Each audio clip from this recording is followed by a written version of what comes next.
Now, a new mystery surrounding One World Trade Center. For about a year, New Yorkers have reported hearing an eerie sound coming from the newly constructed building. They call it haunting, and it's got a lot of people talking. Rick Leventhal joins us now. So, Rick, you went down there. You did some investigative work. What did you learn? Well, there's clearly a noise. It's not clear exactly where it's coming from. It's been dubbed the wailing World Trade Center.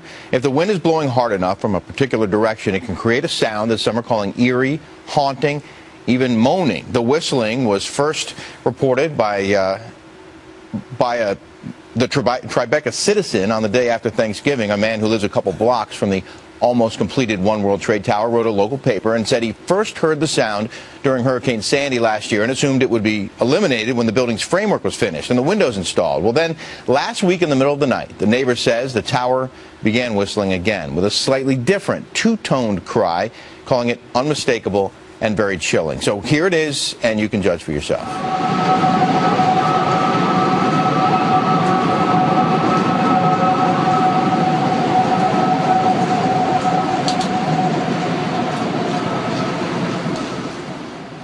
Well, that was from last week. Now we have footage from last year shot by a woman named Jenna Pope. You'll see a police car with its lights on, but the noise you hear is not a police siren.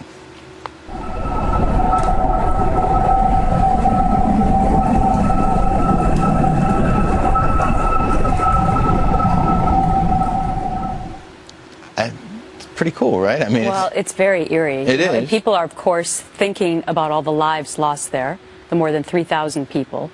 Is there any connection there? I mean, what are we supposed to make of that? Well, we reached out to the Port Authority of New York and New Jersey, which owns and operates the tower, and a spokesman there tells me they're aware of the sound. The construction workers have heard it too, but there's no confirmation that the sound is coming from the tower itself. There are numerous buildings on the 16-acre site. You see some of them there. There's a transportation hub. Most of these buildings still under construction, and there's a lot of equipment down there, and there are still some open windows in some of the buildings, including One World Trade.